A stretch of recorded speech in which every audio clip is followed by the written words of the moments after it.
오늘은 속죄일에 관한 법, 레위기 16장, 15절, 34절. 레위기 16장, 15절, 34절인데요.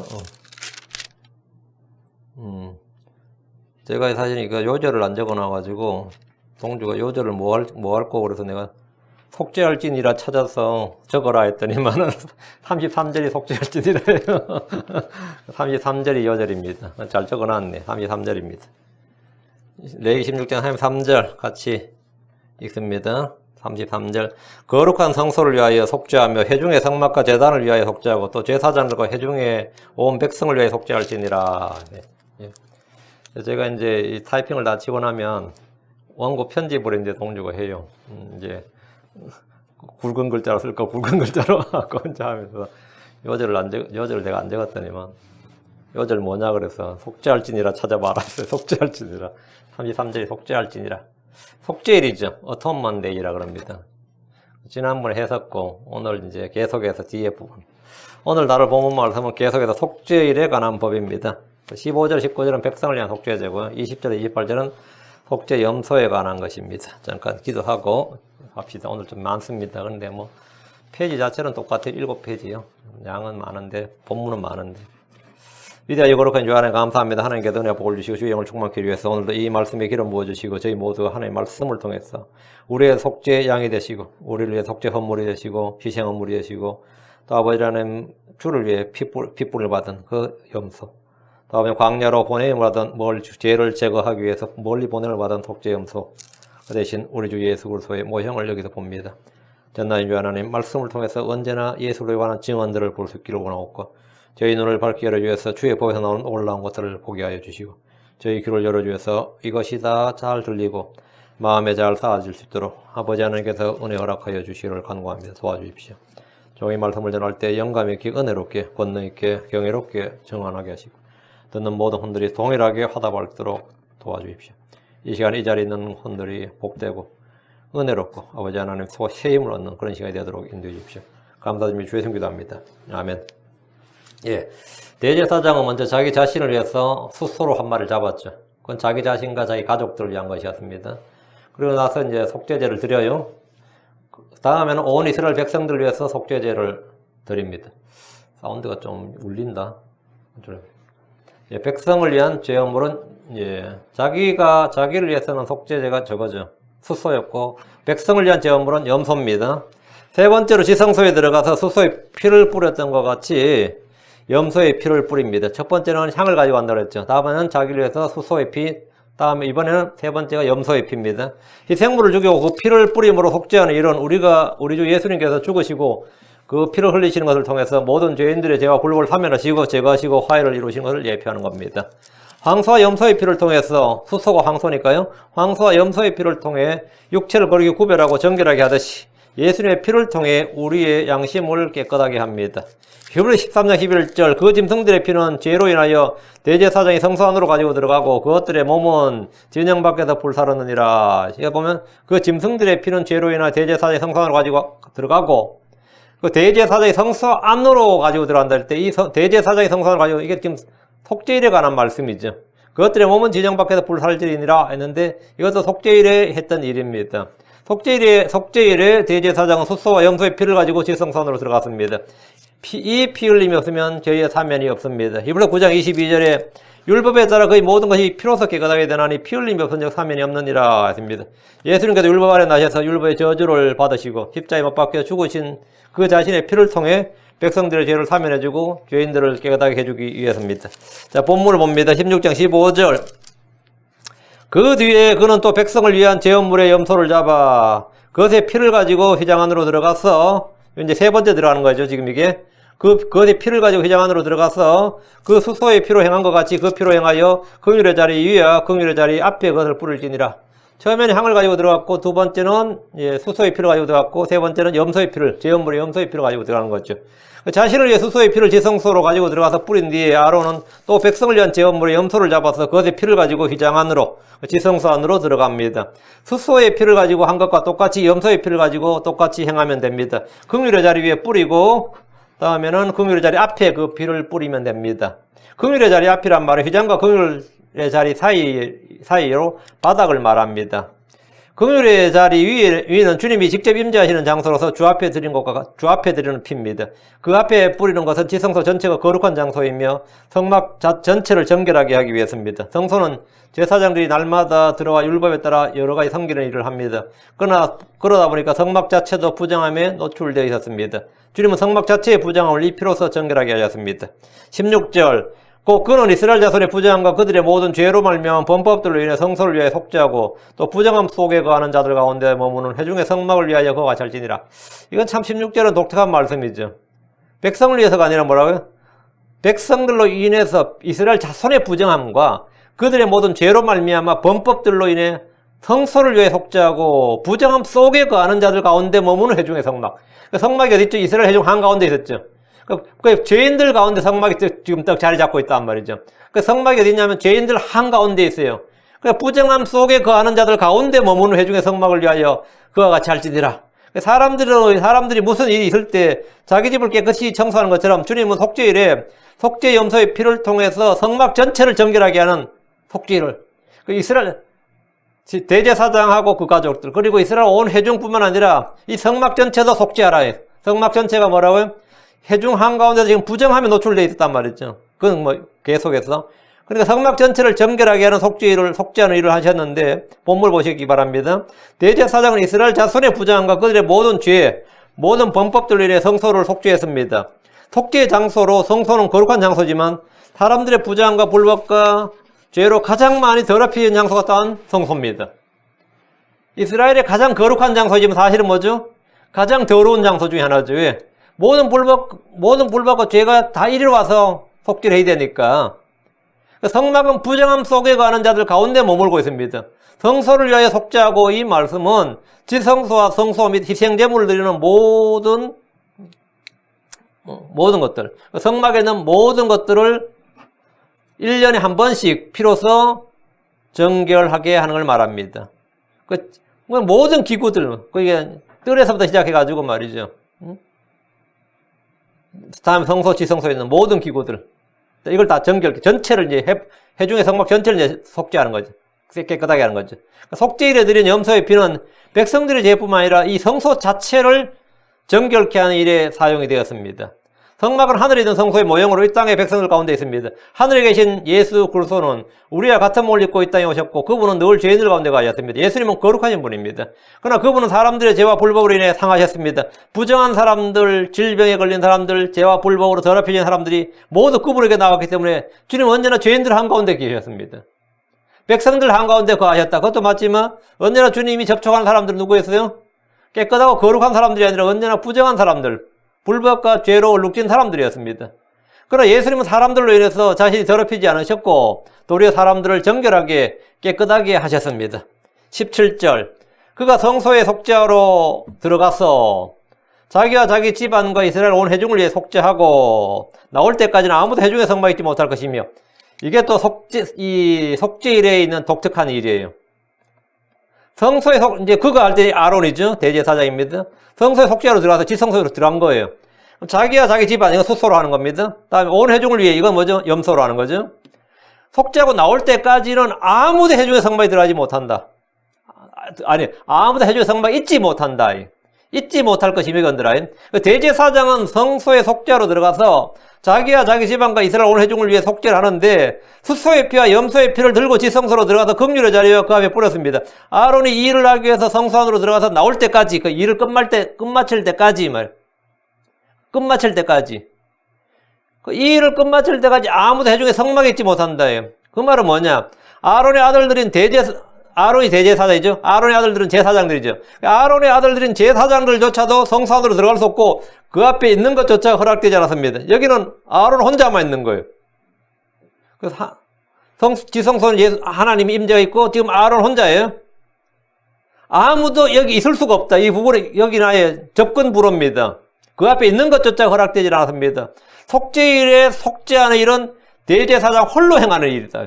누구의 도움이나 함께한 일이 없이 조력자가 없어요. 누구의 도움이나 함께한 일이 없이 그러니까 이스라엘은 우리가 아론이 이게 속죄할 때 우리가 참 많이 도왔다 이런 건 없어요. 아론이 홀로 하는 거예요. 홀로 하는 겁니다. 하나님 앞에서 죄를 속죄하는 중재자, 중보 사역은 한 사람이 모두 담당합니다. 이는 주 예수님께서, 우리의 대제사장인 주 예수님께서 홀로 우리의 모든 죄를 담당하시고 그분께서만 이 일을 다 행하신다는 사실을 알려주시기 위한 겁니다. 다른 누구도 여기는 관여하거나 뭐 하거나 그런 게 없다 이거죠. 홀로 아론이, 마찬가지로 예수님 홀로 이 속죄 사역을 다 담당한다 이거예요. 그날에 주 예수님과 함께한 사람은 아무도 없습니다. 함께 할 수도 없고요. 제자들은 그분을 두고 버려두고 다 도망갔습니다. 따라오던 여인들은 멀리 서서 바라보기만 했을 뿐입니다. 십자가 주변에 있는 그분을 못 박은 군사들과 욕하며 조롱하는 무리들 뿐이었습니다. 예수님께서 온 회중을 위해 속죄하고 나올 때까지 사람들이 한 일은 뭐죠? 아무것도 없습니다.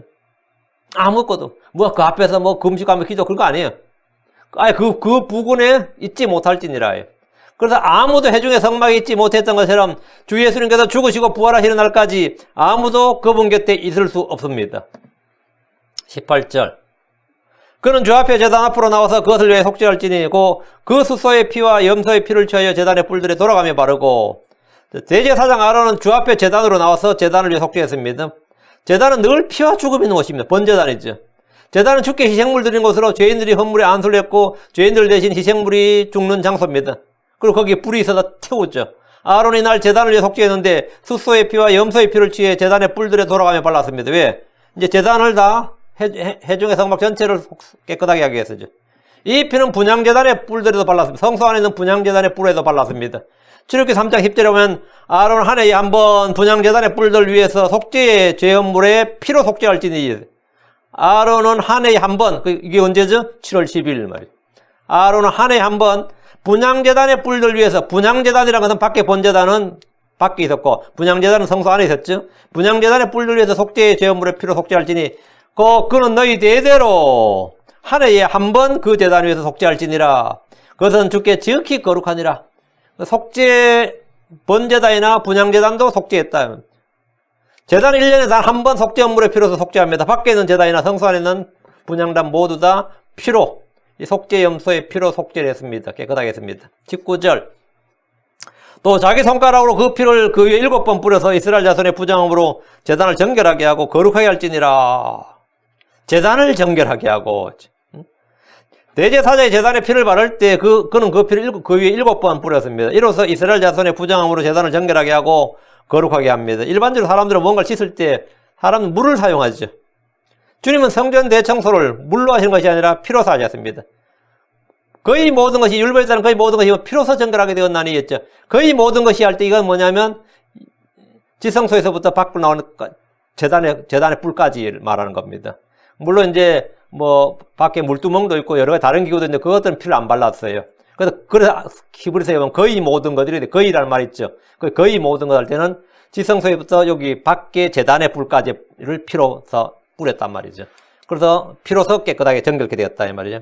물로서 한 것이 아니라 주님께서 피로서 하셨다. 성전을 정결하게 거룩하게 하는 것은 죄헌물의 피입니다. 우리를 정결하게 하고 깨끗하게 씻는 것 역시 주 예수님의 피입니다. 계시록 1장 5절에 또 신실한 증인이시여 죽은 자들 중에서 처음 나신 분이시며 땅의 왕들의 통치자신 예수 그리스도로부터 은혜와 평강이 너에게 있기를 원하노라. 우리를 사랑하사 자신의 피로 우리의 죄들에서 우리를 씻으시고 우리의 죄들에서 우리를 씻으셨다. 하나님께서 자신의 피로, 예수님께서 자신의 피로 우리의 죄들에서 우리를 씻으셨다. 피로서 정결해야 된다. 하나님 우리의 속마음, 생각, 양심뿐 아니라 우리 머리부터 발끝까지 온몸을 정결하게 하고 깨끗하게 자신의 피로 씻으셨습니다. 주께서 우리를 씻을 때 사용하신 것은 세 가지, 자신의 피, 말씀의 물, 성령의 새롭게 하심입니다. 20절. 또 그는 성소와 회중의 성막과 제단을 위하여 화해하기를 마친 뒤에 살아있는 염소를 가져갈지니라. 염소는 두 마리 준비했죠. 한 마리는 주를 위하여 했죠. 주께 바쳐질, 이제 죽임용이죠. 주께 바쳐질 용도. For the Lord. 또 한 마리 뭐죠? 예. For the scapegoat. scapegoat를 위한, scapegoat라 되죠, 우리 성경에. scape가 뭐 escape의 고어입니다. 이제 요즘 escape라고 얘는 scapegoat. 이제, 죄를 제거하기 위해서 멀리 떠나보내는 염소. 아사셀이 아닙니다. 죄를 제거하기 위해 멀리 떠나보내는 염소. 이건 살아있는 염소단 말이죠. 그 아론은 성소와 회중의 성막과 제단을 위해서 화해하기를 마친 뒤에 이제 살아있는 염소를 가져갑니다. 속죄 염소는 속죄염소는 두 마리를 준비해서 한 마리는 잡았어요. 그래서 그 피를 흘렸고, 한 마리는 주를 위해 그것을 잡아서 이제 피를 주께 드렸고, 성소와 성막 제단을 위해 속죄를 했습니다. 한 마리는 멀리 떠나보내는 염소, 그리고 이걸 뭐 스케이프고트, 킹제임성의 스케이프고트, 우리말로 지금 속죄염소 이래 번역되어 있는데, 스케이프가 속죄는 아니죠. 이제 직역을 안 한 거죠. 그냥 우리가 익숙하게 쓰는 말을 그냥 쓴 겁니다. 스케이프고트. 죄를 제거하기 위해서 멀리 떠나보는 염소입니다. 스케이프는 이제 스케이프 그거고요. 개혁성경에 이제 아사셀을 위한 염소 이래 돼 있는데, 아사셀을 위한 염소. 이 아사셀이 뭐냐면 마귀 아닙니다. 사탄 아니에요. 죄를 담는 채 멀리 떠나보낸 염소란 뜻입니다. 아사셀은 마귀나 사탄이나 귀신의 왕이라는 뜻이 아닙니다. 아론은 살아있는 한 마리 염소를 취해서 그것의 머리에 두 손을 탁 얹고 백성의 죄를 고백을 합니다. 근데 느헤미야도 그랬고 다니엘도 그랬고 뭐 솔로몬도 마찬가지 다 백성의 죄를 고백하죠. 대표자가 이제 백성의 죄를 고백하는 거죠. 탈무드나 유대 문화에 따르면 이날 대제사장이 어떻게 기도했는지 기도문이 나오는데 그건 이제 사람들이 후대에 만든 거예요. 그건 성경이 아니고 성경은 이때 대제사장이 어떻게 뭘 기도해야 되는지는 기도문을 따로 정해주신 것이 아닙니다. 그냥 그때 백성들이 짓는 죄에 대해서 자백을 하면 돼. 대제사장이. 살아있는 염소는 아사셀을 위한 염소가 아니라 백성들의 죄를 제거하기 위해 멀리 떠나보내는 속죄의 염소입니다.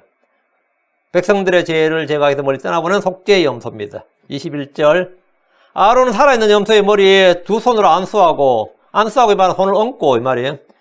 머리에 두 손을 얹고 그 염소를 향해 이스라엘 자손의 모든 물법과 그들의 모든 죄로 말미암은 그들의 모든 범법들을 자백하며 그것들을 염소의 머리에 두고 적합한 사람의 손에 맡겨 그 염소를 광야로 보낼지니라. 여러분 그 염소를 향해 죄를 자백한다. 범법들을 자백한다 했죠. 그 염소가 누굴 예표하죠? 예수를 예표하는 거예요. 이 염소는 예수를 예표하는 거죠. 아론은 살아있는 염소의 머리에 두 손을 얹습니다. 흔히 말하는 안수입니다. 안수는 자신을 그 대상에게 전가하는 것, 위임하는 것, 동일시하는 겁니다. 한국교회에서는 이제 안수를 마치 축복을 주는 행위로 인식하는 경향이 있습니다. 한국교회는 전반적으로 안수하면 어떤 경향이죠? 뭐 능력이나 은혜나 복을 이렇게 위임해주는 그런 이제 경향이 있어요. 하는 사람도 그런 의미로 하고, 받는 사람도 그런 의미로 받죠. 그래서 교회에서 성도들을 앞으로 불러내서 머리에 손을 얹어주는 일을 축복하는 행위로 생각을 합니다. 뭐 저희 교회에서는 그걸 안 하지만 은사주의 교회들이나 이런데 좀 그런 기복주의적 교회 강한 경우는 일주일에 한 번은 해요. 뭐 금요 성경이라든지 오늘 뭐 수요일자 이런 날은 약간 조명을 어둡게 한 다음에 전부 다 기도하라 그러고 목사님이 돌아가면서 차례대로 손을 얹어주거나 아니면 앞에 서 계시고 앞에 한 번 나오도록 주위에서 돌아가면서 이렇게 손을 얹어주는 그 소위 말 안수죠. 네, 그걸 한데 그렇게 성도들이 호응이 좋다 그러니까 안 하던 교회들도 그래 하면서 그다음 또 하고 막 이런 게 많아요. 실제로. 그래서 그걸 굉장히 축복하는 행위로 이제 생각을 합니다. 근데 이제 성경적 근거로는 복음서에 어떤 치리자가 자기 딸이 죽었을 때 죽게 나와서 내 딸이 지금 막 죽어 싸우나 오셔서 내 딸에게 안수하소서 그러면 내 딸이 살겠나이다. 그렇죠. 또 어떤 부모들은 그분께서 안수하고 기도해 줄 걸 바라면서 자기 아이들을 죽게 데려왔습니다. 어떤 부모는 내 어린 딸이 죽게 되어 누워 있사오니 원하건대 오셔서 내 딸에게 안수하사 그녀가 낫게 하소서 그러면 내 딸이 살겠나이다. 이런 식으로 예수님께 안수해 달라는 요청이 복음서에 많이 나오죠. 이들은 안수를 복을 받고 치유를 받고 주님의 은혜를 받는 수단으로 생각했습니다. 주께서 병자를 고치실 때 안수하셨고 사도들 역시 안수함으로 병자들을 고쳤습니다. 이런 이유로 안수는 주의 은혜와 치유와 복과 권능을 내려주는 수단으로 자주 활용되고 있습니다. 아론이 살아있는 염소의 머리에 두 손을 얹어 안수하는 것은 이스라엘의 죄와 불법과 헌물을 모두 전가하고 죄인들을 그 염소와 동일시하는 겁니다. 그래서 우리에 있는 모든 걸 그에게 위임하는 거라면 내가 마땅히 내 죄로 인해서 이렇게 죽어야 되는데 내가 아니라 내가 죽어야 할 나를 여기에다가 위임을 하는 거예요. 나의 사역 아니면 내가 받아야 할 어떤 대가 내가 치러야 할 무언가를 내가 해야 될 일을 이렇게 전가하는 게 뭐냐면 안수란 말이죠. 그래서 아론이 두 손으로 속죄 염소의 스케이프고트의 머리에 이제 두 손을 얹었던 거죠. 내가 마땅히 해야 할 일을 누군가에게 대신하도록 한 겁니다. 그래서 이제 아론은 염소의 머리에 두 손으로 안수를 하고 그 염소를 향해서 이스라엘 자손의 모든 불법과 그들의 모든 죄로 말미암은 모든 범법들을 자백했습니다. 죄의 자백은 불법을 용서받기 위한 것입니다. 시편 32편 5절에 내가 주께 내 죄를 시인하고 내 불법을 숨기지 아니하며 또 이러기를 내 범법들을 주께 자백하리라 하였더니 주께서 내 죄의 불법을 용서하셨나이다. 셀라. 자백했더니 뭐라고요? 내 주께서 내 죄의 불법을 용서하셨다. 주님은 죄를 시인하고 자백할 때 용서하십니다. 잠언 28장 13절 자기 죄들을 숨기는 자는 형통하지 못하려니와 누구든지 그것들을 자백하고 버린 자는 긍휼을 얻으리라. 죄를 자백하고 버린 자는 긍휼을 얻습니다. 아론은 속죄 염소를 향해 죄를 자백했는데 이는 이 염소가 주 예수를 예표하기 때문입니다. 우린 주 예수님 앞에서 죄를 자백하면 모든 불법과 죄를 용서받고 깨끗하게 됩니다. 요한일서 1장 9절도 만일 우리가 우리의 죄를 자백하면 그분께서 신실하시고 의로우사 우리의 죄들을 용서하시며 모든 불에서 우리를 깨끗하게 하시느니라. 속죄의 염소는 우리의 죄와 불법을 담당하신 주 예수님의 예표지 결코 마귀나 사탄을 예표하는 것이 아닙니다. 다시 21절입니다. 그것들의 염소의 머리에 두고 그것들이 뭐죠? 고백한 죄들 말이죠. 범법들을 모든 죄와 범법을 고백하라 그랬죠. 자백하라 그랬죠. 그것들을 염소의 머리에 두고 적합한 사람의 손에 맡겨 그 염소를 광야로 보낼지니라. 그것들이란 아론이 고백한 이스라엘의 죄와 불법들입니다. 그것들을 염소의 머리에 둡니다. 예수님은 우리의 죄를 담당하셨습니다. 히브리서 9장 28절에 이와 같이 그리스도께서 많은 사람의 죄들을 담당하신다. 이게 뭐야? 베어죠. 짊어졌단 말이에요. 죄들을 담당하시려고 단 한 번 드려주셨으며 그리스도께서 많은 사람의 죄들을 담당하셨고 단 한 번 드려졌다. 속죄 염소가 누구인지는 더 물어볼 필요가 없습니다. 우리의 죄를 담당하신 주 예수 그리스도입니다. 그분께서는 죽는 것을 통해서 친히 죄에 대해서 한번 죽으셨습니다. 그분께서는 친히 우리의 죄들을 정결하게 하셨습니다. 그분께서는 친히 자신을 들이실 때 이 일을 단 한 번 행하셨습니다. 22절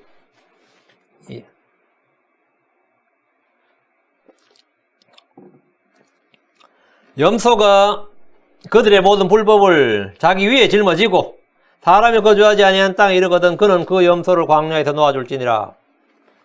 속죄의 염소는 아론이 고백한 이스라엘의 모든 불법을 자기 위에 짊어졌습니다. 이 모습은 십자가에 못 박힌 예수를 생생하게 보여줍니다. 예수는 친히 나무에 달려 자신의 몸으로 우리의 죄들을 지셨습니다. 그러다 갈보리 언덕까지 지고 가신 거죠. 베전서 2장 24절에 친히 나무에 달려 자신의 몸으로 우리의 죄들을 뭐 하셨으니? 친히 나무에 달려 자신의 몸으로 우리의 죄들을 지셨으니 이것은 죄들에 대하여 죽은 우리가 살아서 의에 이르게 하심이라. 그분께서 채찍에 맞음으로 너희가 고침을 받았느니라. 속죄 염소는 친히 우리의 죄들을 지셨고 우리의 연약함을 담당하시고 우리의 질병을 짊어지셨습니다. 마태복음 8장 17절 이것은 대언자 이사야를 통해 말씀하신 걸 성취하려 하심이라. 이르시되 그가 친히 우리의 연약함을 담당하고 우리의 질병을 짊어졌도다 하였느니라. 주님께서 담당하고 짊어졌다 이거예요. 살아있는 염소가 그들의 모든 불법을 자기 위에 짊어지고 사람이 거주하지 않는 땅으로 갑니다. 혼자 염소가 알아서 터벅터벅 가지 못하니까 누가 끌고 가야 되겠죠. 한 사람이 이제 인도자가 있어요. 광야나 사마로 염소를 데리고 가서 거기에 그 염소를 놓아줍니다. 이때 염소를 광야로 인도하는 사람은 사람이 거주하지 않는 땅으로 가는데 혹시나 지나가는 사람이나 여행객이 염소를 발견하고 살려줄 수도 있기 때문에 인적이 없는 곳으로 가능하면 빨리 죽을 수 있는 곳을 찾아서 풀어놓았다고 합니다. 너무 가까이 동네와 너무 가까이 풀어주면 염소가 다시 되돌아올 수도 있죠. 유대인들의 경전 중에 탈무드나 미시나와 같은 책이 있는데 거기 보면 그 염소를 늘 절벽 쪽으로 절벽 아래로 밀어 떨어뜨렸다 이렇게 돼 있어요. 성경은 염소를 떨어뜨리거나 절벽에 밀어뜨리거나 이런 행위는 기록되어 있지 않습니다. 그냥 거기에 놓아주라 이거예요. 염소를 광야에 놓아주면 그 염소가 거기다 죽는 순간에 이스라엘의 모든 불법과 죄들이 완전히 제거됩니다.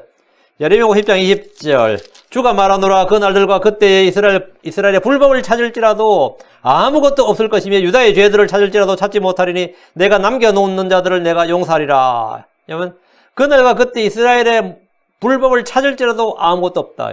주님께서 뭐라고요? 속죄일은 다 제거했다면 다 깨끗하겠다. 유다의 죄들을 찾을지라도 찾지 못하리니 불법을 찾을지라도 아무것도 없고 죄들을 찾을지라도 찾질 못한다. 우리가 속죄 염소를 통해 배울 교훈은 우리가 항상 주 예수님의 죽으심을 몸에 짊어져야 한다는 겁니다. 고린도서 4장 10절에 우리가 항상 주 예수님의 죽으심을 몸에 짊어지면 예수님의 생명 또한 우리 몸에 나타나게 하려 함이니라. 우리가 예수님의 죽음을 짊어지면 예수님의 생명이 우리 몸에 나타납니다. 우리는 그분의 치욕을 짊어지고 그분께로 나아가야 됩니다. 우리 13장 13절에 그러냐 우리가 그분의 치욕을 짊어지고 진영받고 계신 그분께로 나아가자 했습니다. 이 3절입니다. 이 3절. 아론은 회중의 성막에 들어가서 성소에 들어갈 때 입었던 아마 의복들을 벗어 거기에 두고 회중의 성막에 들어가서 성소에 들어갈 때 입었던 옷 뭐죠? 아마 반바지, 아마 옷, 그리고 아마 관이 있죠. 아론 속죄염소를 광야로 보낸 후에 회중의 성막으로 들어갑니다. 이때는 아론의 아들들인 제사장들이나 백성들도 이곳에 없습니다. 아론 성소에 들어갈 때 입었던 아마 의복들을 벗어 거기에 둡니다. 이때 입었던 대제사장 아마 의복들은 다른 제사장이 돌려 있거나 빨아서 다시 입는 일이 없고 내년 입다 하면서 또 보관하는 일도 없습니다. 이 대제사장이 7월 10일에 입는 이 아마 의복들은 해마다 새로 지어서 입었다고 합니다. 속죄일에 지성소에 들어갈 때 입었던 옷은 속죄염소를 보내고 성소로 들어올 때까지 입었습니다. 24절. 거룩한 곳에서 물로 자기 살을 씻고 자기 의복들을 입고 나와서 자기의 번제물과 백성의 번제물로 들여 자기 백성을 위해 속죄하고, 거룩한 곳에 물로 자기 살을 씻고 이 말은 어디서 씻었단 말이에요? 번제단과 성소 사이에 뭐 있죠? 물두멍 있죠? 그 물두멍에서 자기 살을 씻었다 이 말입니다. 일이 끝난 후에 아론은 여기서 자기 살을 씻었습니다. 그 후에 자기 의복을 입었는데 이날 주를 섬길 때 입었던 아마 의복들은 벗고 평소에 입었던 대제사장 옷을 다시 입었다 이 말입니다. 이제 일이 끝나서 이제 다시 화려한 대제사장 의복이죠. 여기 보석도 12보석도 달려 있고 그 의복. 하나님은 대제사장 입어야 할 옷을 지정해 주셨는데 속죄일에는 이것을 벗고 희생물을 드렸습니다. 그리고 모든 속죄 사역을 마친 후에 다시 이 옷을 입습니다. 그리고 자기의 번제물과 백성의 번제물을 드립니다. 속죄일의 대제사장은 제헌물을 드릴 때와 번제물을 드릴 때 복장이 달랐다 이 말입니다. 제헌물을 드릴 때는 그 피를 지성소에 가지고 들어갈 때는 아마 반바지, 아마 옷을 입었고 아마 속옷으로 입었죠. 그리고 이제 번제물을 밖에서 제단에서 드린 거죠. 이때는 대제사장, 정상적인 대제사장의 복장을 입었어요. 번제헌물은 자원 헌물이지만 이 헌물을 통해서 또 속죄를 했습니다. 속죄 헌물이나 번제 헌물이나 모두 다 속죄의 헌물이다 이 말입니다. 죄 헌물을 드린 후에 번제헌물을 드린 것은 죄를 해결받은 후에 이들이 마음과 성분과 힘을 다해서 주를 섬겨야 한다는 걸 보여줍니다. 속죄가 완성된 후에 우리는 자신의 몸을 주께 살아있는 희생물로 드려야 되는데 이것이 번제헌물의 영적 의미입니다. 우리는 우리 몸의 지체를 주께 드려야 됩니다. 우리는 살아있는 영적 희생물을 주께 드려야 되는 겁니다. 크리스천들은 영적 제사장들이기 때문입니다. 이제 우리는 우리 자신이 정상적으로 주의 사역을 할 때는 정상적인 복장을 입는 거죠. 우리는 언제나 그리스도로 옷 입고 드려야 되는 겁니다. 25절. 제헌물의 기름을 제단 위에 태울 것이요. 제헌물의 기름. 기름은 언제나 제단 위에 태웠죠. 제헌물의 피는 이미 지성소에 들어가 뿌렸고 단에 발랐습니다. 남은 피는 율법에 따라서 제단 아래 부었을 겁니다. 이건 염소 한 마리, 수소 한 마리 피가 엄청난 양이에요. 그거 다 뿌렸다 쳐도 남은 건 다 이제 제단에 붓는 거죠. 제헌물의 기름에 대해서는 앞에서 언급하지 않았는데 다른 나라에 드리는 헌물의 규정에 따라서 제단 위에 다 태웁니다. 아론과 자기 가족을 위해 드린 수소와 백성들을 위해 드린 염소의 기름을 제단 위에서 번제헌물로 태워 드린 겁니다. 기름이 제단 위에서 향기로운 냄새로 주께 드려지는 겁니다. 예수님 자신을 향기로운 헌물로 드리셨습니다. 에베소 5장 2절에 그리스도께서 우리를 사랑하사 우리를 위해 자신을 향기로운 냄새 헌물과 희생물로 하나님께 드리신 같이 이 말이죠. 번제헌물로 자신을 드렸다 이 말이죠. 사랑해서 걸어라. 우리 역시 이 헌물을 주께 드려야 됩니다. 우리가 드려야 되는 이 번제헌물. 고린도후서 2장 15절. 우리는 구원받은 자들 가운데서나 멸망하는 자들 가운데서나 하나님을 향한 그리스도의 향기로운 냄새니라. 우리는 뭐라고요? 하나님을 향한 그리스도의 향기로운 냄새니라. 번제의 기름, 제단에 타는 기름이 뭐냐? 향기로운 냄새란 말이죠. 우리가 바로 번제헌물이다 이 말이죠. 우리가 주님께 드려진 헌물이다. 우리 자신이 그리스도의 향기로운 냄새입니다. 그리고 우리가 드리는 구제헌물, 헌금이 달콤한 냄새 향기고 희생물입니다. 빌립보 4장 18절에 나오죠. 오직 내게는 모든 것이 곧 또 풍부하니라. 에바고로 디도편에 너희가 보낸 것들을 받았으므로 내가 풍족한데 이것은 달콤한 냄새 향기고 받으실 만한 희생물이며 하나님 매우 기쁘게 한 것이니라. 이러면 하나님을 매우 기쁘게 한 것이니라. 26절. 염소를 속죄 염소로 놓아준 자는 자기 옷을 빨고 물로 자기 살을 씻은 뒤에 진영에 들어올지니라. 아론이 안수하고 죄를 자백하고 광야로 염소를 보낼 때 이 염소를 데리고 광야로 와서 놓아준 사람이 하나 있죠. 자기 옷을 빨고 물로 자기 살을 씻은 뒤에 진영에 들어온다 말입니다. 백성들의 죄를 담당한 속죄 염소와 함께 광야로 갔기 때문에 그는 돌아올 때 자기 옷을 빨고 자기 살을 씻은 뒤에 진영에 들어와야 됩니다. 27절 제헌물의 숙소와 제헌물의 염소의 피를 가져다가 성소에서 속죄하였은즉 한 사람이 그것들을 진영 밖으로 가져갈 것이요 그들은 그것들의 가죽과 고기와 똥을 불에 태울지니라. 아론은 자신과 백성들 위해 제헌물의 숙소와 제헌물의 염소의 피를 가져다가 성소에서 속죄했습니다. 그럼 그 고기는 어떻게 할 거냐? 몸은 어떨 거냐? 기름은 다 태웠죠. 내장 부위 기름, 그런 콩팥 이런 건 다 태웠어요. 지성소의 피를 가지고 들어가서 긍휼의 자리에 뿌렸는데 히브리 10장 3절 4절이 이분에 대한 해설이 있습니다. 신약에. 이건 우리가 해석할 필요 없고 히브리 10장 3절 4절을 보면 돼요. 히브리 10장 3절 4절 그러나 그 희생물들은 해마다 죄들을 생각나게 하는 것이 있나니 황소와 염소의 피가 죄들을 제거하는 것이 불가능하니라. 여보, 황소와 염소의 피 나오죠. 황소와 염소의 피를 가져다가 성소에서 속죄했단 말이죠. 속죄했어요. 그리고 한 사람이 이제 그것을 진영 밖으로 가져다. 피는 속죄로 섞고, 이제 고기를 어떻게 할 것이냐죠. 고기는 뭐예요? 어떻게 해죠? 진영 밖으로 가져가는 거죠. 제헌물의 수소와 염소는 해마다 드리지만 다시 죄들을 생각나게 하는 겁니다. 황소와 염소의 피를 가져다 성소에 속죄를 했지만 그 피가 죄들을 제거하는 것이 불가능합니다. 일반적으로 헌물의 고기는 기름을 제외하고는 제사장이 먹었지만 그 피가 성소 안으로 들어간 헌물의 고기는 아무도 먹지 못합니다. 제헌물로 들어진 고기는 진영 밖으로 가져가서 태워야 됩니다. 히브리 13장 11절 12절 바로 거기에 이 구절이 언급이 되어 있어요. 예수님께서 성문 밖에서 고난을 당하신 이유를 말해주는데 그 짐승들의 피는 죄로 인하여 대제사장의 성소 안으로 가지고 들어가고 지금 이게 지금 속죄일에 해당되는 이야기죠. 그것들의 몸은 진영 밖에다 불사로 나니 그러므로 예수님께서 친히 자신의 피로 백성을 거리고 구별하시려고 성문 밖에서 고난을 당하셨느니라. 그래서 이제 히브리서에 지금 이게 정확히 설명이 나와 있단 말이죠. 히브리 10장과 13장에 이 구절은 속죄일에 대제사에 드린 헌물에 관한 말씀이죠. 대제사장이 피를 성소 안으로 가져갔고 몸은 진영 밖에서 불살랐습니다. 그리고 기름은 번제단 위에서 태웠습니다. 진영 밖에서 태우는 고기는 번제단 위에서 태우는 것과 달리 향기로운 헌물로 드린 것이 아니라 완전히 태워서 재로 만들어버리는 겁니다. 이건 완전히 재로 만드는 거예요. 제헌물로 드린 수소와 염소의 몸은 쓰레기를 처리하듯이 태워서 없애버리는 겁니다. 그래서 진영 밖에서 태우는 거예요. 번제단 위에서 고기를 각을 따서 잘라가지고 태우는 게 아니단 말이죠. 이건 그냥 쓰레기 처리하듯이 태우는 거예요. 예수님은 우리의 죄를 담당하시고 진영 밖으로 버려지셨습니다.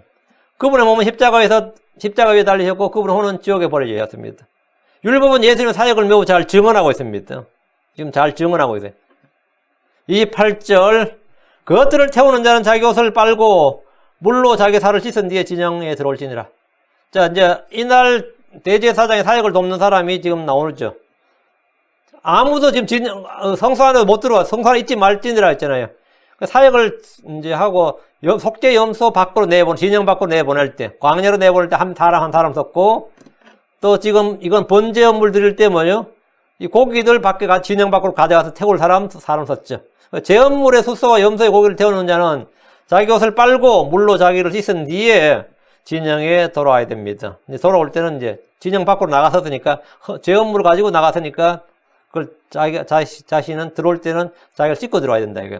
속죄 염소를 보냈던 사람이 했던 것처럼 진영 밖에서 죄 헌물의 고기를 태운 사람 역시 자신의 부정과 더러움을 씻고 진영 안으로 들어오게 했습니다. 29절 이것은 너희에게 영원한 복귀가 될지니라. 이제 28절까지 이제 끝났고요. 이제 속죄일에 속죄 사역은 이로 끝이 났고 29절부터 이 속죄일에 관한 법규를 말하는 겁니다. 이것은 너희에게 영원한 복귀가 될지니라. 7째 달 곧 그달 10일에 7월 10일에 너희는 너희 혼을 괴롭게 하고 아무 일도 하지 말되 너희 나라 사람이든지 너희 가운데 머문 타국이든지 그리 할지니라. 내 외국인 관계없이 이 날은 다 이렇게 해야 된다. 이스라엘 땅에 사는 사람은 다 동일한 법에 지배를 받는다 이거예요. 속죄일에 대한 규례는 이스라엘에게 영원한 복귀가 됩니다. 7째 달 10일에 속죄일을 지키고 대제사장의 속죄형 수소와 염소를 가지고 기록된 대로 피를 가지고 지성소로 들어갔고 성막을 정결하게 하고 염소 한 마리는 광야로 보내고 고기는 진영 밖에서 태웠습니다. 이날은 모세가 율법의 돌판을 받아서 산에서 내려온 날로 모세 얼굴에 광채가 난 그날이라고 알려져 있는데 이는 전승에 따른 겁니다. 이건 성경의 기록은 아닙니다. 이스라엘은 자신들이 황소를 만들고 우상을 만들었던 죄로 멸망할 뻔했다가 민족적 속죄를 받아서 다시 살아난 날로 여깁니다. 그날 사실은 다 진멸해야 되는데 그날 뭐라고요? 이제 다시 살아난 날로 다 죽지 않고 다시 살아난 날로 봐요. 그래서 이 날을 속죄일로 잡았다 이거죠. 주님 이 날을 속죄일로 정하시고 이스라엘이 죄와 불법으로 멸망하지 않고 죄를 자백하고 회개함으로 사면을 받은 것을 기억하면서 대대로 이렇게 죄의 용서를 받도록 하였다. 그래서 이게 이제 7월 10일이라는 겁니다. 속죄일에 백성들이 할 일은 아무것도 없습니다. 속죄일에 백성들이 할 일은 아무것도 없어. 아무 일도 하지 않습니다. 이날은 매주 안식일이 아니라 명절의 안식일로서 이날은 이제 하이데이, 큰 안식일 이렇게 부릅니다. 이 명절 안식일이고 이날 일을 하는 사람은 대제사장이든지 대제사장이 백성이 아닙니다. 일은 대제사장이 해요. 대제사장 홀로 이 모든 일을 한다고요. 나머지는 뭐죠? 그냥 쉬기만 하면 됩니다. 속죄일에 유일하게 일하는 사람은 아론이고 덧붙이면 속죄염소를 광야로 데려간 사람, 헌물의 고기를 진영 밖에서 불사른 사람 정도입니다. 나머지 백성들은 아무 일도 하지 않습니다. 속죄는 전적으로 주 예수님의 사역이지 사람의 일이 아닙니다. 안식하는 것이 백성들이 할 일입니다. 안식하는 것이 백성들이 할 일이다. 주님께서 it is finished 이렇게 말씀하셨죠. 주님께서 it is done 이렇게 말씀하신 거예요. 다음으로 할 일은 뭐냐? 백성들이 할 일은 뭐냐? 자기 혼을 괴롭게 하는 일. 자기 혼을 괴롭게 한다는 게 뭐죠? 자해한다는 건 아니고요. 자기 혼을 괴롭게 한다는 것은 금식한다는 말입니다. 혼을 괴롭게 한다는 것은 금식. 일체의 오락이나 쾌락을 구하는 일을 삼가하고 몸에 붙어있는 치장을 다 떼내고 얼굴이나 머리에 기름을 바르지 않았습니다. 이날은 화려한 옷을 입지도 않고 장신구를 걸치지 않고 목에 목걸이나 손에 가락지까지 다 뺐어요. 옷도 아주 단촐하게 그렇게. 그리고 이제 얼굴에 화장을 하지도 않았고 기름을 바르지 않았다 했습니다.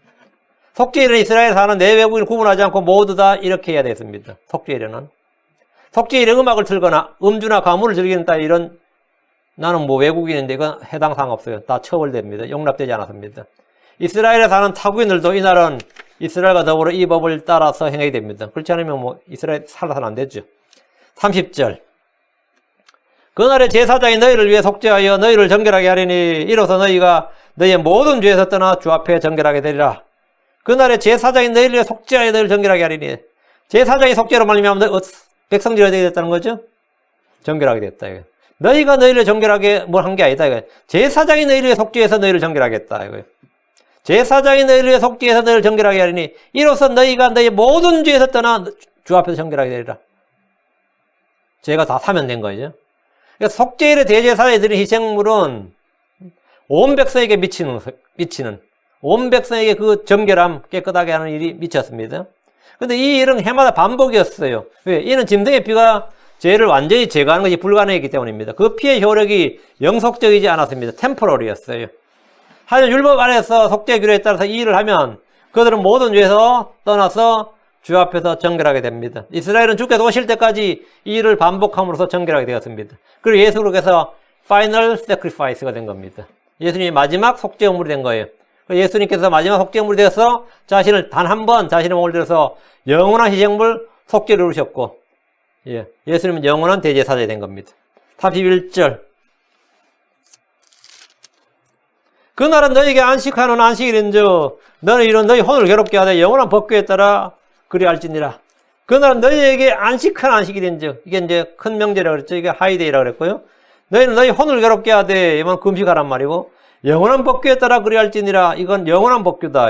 속죄일은 유대인의 명절 안식일로서 큰 안식일이고 이날은 안식하면서 금식을 했는데 이것은 영원한 법궤에 따라 그러합니다. 모세 율법에 따라 그러하다. 영원한 법궤에 따라 하나님의 법이다 이 말입니다. 32절. 기름 부음을 받고 거룩히 구분되어 자기 아버지를 대신해서 제사장의 직무로 섬길 제사장은 미래형이죠. 이거는 뭐냐면 이제 아론이 초대 대제사장인데 다음 대제사장만 다음 엘리에셀이었죠. 그 섬길 제사장은 속죄를 하되 아마 곧 거룩한 의복들을 입고 자기 아버지를 대신해서 제사장의 직무로 섬길 제사장이라는 다음 차기 대제사장을 말하는데 레위 계열의 대제사장은 죽으면 사람은 수명이 영원하지 않잖아요. 그러니까 대제사장이 계속 종신제지만 다음 이어받는 거죠. 그리고 나이가 너무 들면 이거 못한단 말이죠. 그러니까 이제 차기 대제사장이 이제 계속 이어받는데 레위 계열의 대제사장은 죽으면 그 다음 사람이 그 직무를 대신 섬겨야 됩니다. 우리 주님은 영원히 살아계신 영원한 대제사장입니다. 그러니까 위임될 일이 없죠. 우리 주님은 뒤로 이 자리를 누구 후계자가 있을 필요가 없다고 주님은 후계자가 필요 없다고요. 그분의 직무는 누가 대신하지 않고 그분의 사역은 위임되지 않습니다. 옮겨지질 않는다 말입니다. 아론의 뒤를 이을 제사장은 속죄를 하되 아론이 했던 그대로 재현하면 됩니다. 그 속죄를 하되 똑같이 아마옷 거룩한 의복들을 입고 이렇게 하라 이 말이죠. 똑같이 아론이 했던 그대로 하면 된다 이거죠. 33절 거룩한 성소를 위하여 속죄하며 회중의 성막과 제단을 위하여 속죄하고 또 제사장과 회중의 온 백성을 위하여 속죄할지니라. 이 말은 뭐 이제 앞에 했던 지금 레위기 16장에 했던 그대로 하라 이 말이죠. 속죄일의 대제사장 거룩한 성소를 위해 속죄를 합니다. 회중의 성막과 제단을 위해 속죄하고 자기 자신과 제사장들 위해 속죄하고 가족들 위해 속죄하고 온 백성을 위해 속죄하고 이게 7월 10일에 제사장이 해야 될 일이고 앞으로 제사장의 직무로 섬길 제사장도 이렇게 해야 된다 이 말이에요. 이거는 영원한 법규다 합니다. 34절 이것은 이스라엘 자손의 모든 죄로 인해 그들을 위하여 한 해에 한 번 속죄하기 위해 너희에게 영존하는 법규가 될지니라. 아론이 주께서 모세에게 명령하신 대로 행하니라. 백성들의 죄를 속죄하는 헌물은 항상 있습니다. 그러나 대제사장이 지성소안으로 들어가서 민족적, 국가적 속죄를 하는 이 속죄일은 1년에 단 한 번 7월 10일 하루만 행하는 일입니다. 한 해에 한 번 속죄하기 위해 나오죠. 한 해에 한 번 속죄하기 위해서. 이게 이제 주의 재림 때 다윗의 셈이 열리는 날이에요. 이게 다윗의 셈이 열리는 그 날입니다. 7월 10일이에요. 이 말씀은 민족적 회개, 민족적 구원을 예표하는데 주의 재림 때 이들이 민족적 회개를 통해 주 예수님을 영접하는 겁니다. 민족적 회개를 통해 주 예수님을 영접하는 겁니다. 초림 때 이스라엘은 주 예수님을 배척하고 십자가에 못 박아 죽였지만 재림 때 그들은 회개하고 그분을 영접하는데 민족적으로 속죄일이 행해질 겁니다. 그리고 속죄 희생물이 드려지는 겁니다. 그러나서 이스라엘 온 민족이 뭐죠? 구원을 받는 겁니다. 깨끗하게 정결하게 되는 겁니다. 그리고 그들이 왕국의 백성으로 들어가는 거죠. 이게 예언의 플랜에 따라서 이 일이 짝짝 이루어지는 겁니다. 그러니까 당연히 이 일 전에 교회는 뭐가 되는 거죠? 휴가되죠, 당연히. 당연히 휴가되죠. 모세는 주께 받은 명령을 아론에게 말했고, 아론은 주께서 모세에 명령하신 대로 행했습니다. 이건 뭐 필연적인 겁니다. 우리는 왕가의 제사장, 영적 지생물로 드리는 제사장이 되는데, 이 크리스천은 당연히 언제나 주의 말씀대로, 주께서 명하신 대로 행해야 됩니다. 그러면 이스라엘 백성들이 언제나 모세에게 명령하신 대로 행했다 이랬죠. 그러니까 오늘날 크리스천들, 이방인 크리스천들은 누구에게 명하신 대로 해야 돼요? 예, 바울에게 명한 대로 해요. 그래서 바울 서신들이 뭐합니까? 바울이 내가 너에게 쓴 걸린 주의 명령인 줄 알지니라. 로마서부터 빌레몬서까지는 뭐라고요? 교회에 주신, 우리에게 주신, 바울을 통해 우리에게 주신 명령들이, 주의 명령들이다. 우리는 그것을 행해야 된다. 그것을 우리가 명령하신 대로, 그러니까, 크리스천들은 주께서 바울에게 명령하신 대로 행해야 하느니라. 그래야 그게 크리스천들입니다. 구약에서는 언제나 모세에게 명령하신 대로 했죠. 신약의 크리스천들은 언제나 하나님께서 사도 바울에게 주신 계시대로, 바울이 쓴 편지대로, 거기 기록된 서신대로 행하니라. 이래야지 진정한 크리스천입니다. 이게 진정한 크리스천이에요. 이것이 바로 뭐냐, 오늘 그리스도의 제사장, 영적 제사장, 영적 희생물 드린 제사장들이 해야 될 일이다 이 말입니다. 자, 오늘 16장까지가 이제 16장 아주 중요한, 속죄일이 아주 중요한 장이고, 17장은 피가 무엇인지를 가르쳐주는 정말 또 위대한 장입니다. 17장 11절 14절 너무나 유명한 구절. 모두 피는 육체의 생명인즉 피는 혼을 속죄하게 주느니라. 피가 왜 존재하는지를, 피가 왜 있는지 이것을 위해 말해주는 아주 위대한 장이에요. 17장도 레위기에서 가장 위대한 장 중에 한 장이니까 다음 읽어보시고 다음 시간에 공부하도록 합시다. 이번 주 일요일이네요. 이번 주 일요일 날 이걸 좀 살펴보겠습니다. 오늘 여기까지. 기도하겠습니다. 전능하시고 거룩하신 주 하나님 감사합니다. 오늘도 주의 말씀 또 율법에 기록된 이 우리 주 예수 그리스도의 희생과 속죄와 사역을 미리 살펴보았습니다. 사랑하는 아버지 하나님, 저희는 뒤돌아서 이전에 있던 일들을 보기 때문에 훨씬 더 분명하게 깨달을 수 있습니다. 아버지 하나님께서 지혜와 계시를 저에게 주셔서 언제나 구약 속에 기록된 예수 그리스도를 보게 하시고 하나님께서 미리 약속된 말씀이 어떻게 신약에서 성취되었는지 또 알게 해주시고 아버지 저희가 기록된 말씀을 본보기로 삼아서 교훈과 훈계와 병을 얻게 해주시고 이 말씀을 통해 또 성경에 주는 인내와 위로를 받게 해주시옵소서. 사랑하는 아버지 하나님, 말씀이 늘 능력 있고 은혜롭게 권능 있게 잘 선포되도록 해주시고 주의 영감이, 전능자의 영감이 저희 속에 빛을 주고 또 단순한 자에게 명철을 주기를 원합니다. 전능하신 주 하나님 도와주십시오. 하나님의 말씀을 통해서 저희 입을 열어주시고 아버지님 저희 눈을 열어주시고 저희 귀를 열어주시고 언제나 저희 마음을 넓게 열어서 아버지 하나님의 말씀을 받게 해주시되 아버지 하나님 믿는 마음으로 믿음과 잘 결합해서 이 말씀들이 뿌려진 씨앗 그대로 아버지 하나님 다 열매 맺게 해주시고 30배, 60배, 100배로 열매를 맺어서 주님께 영광이 되기를 원하며 저희에게 큰 기쁨이 되게 해주십시오. 감사드리며 주의 손 기도합니다. 아멘.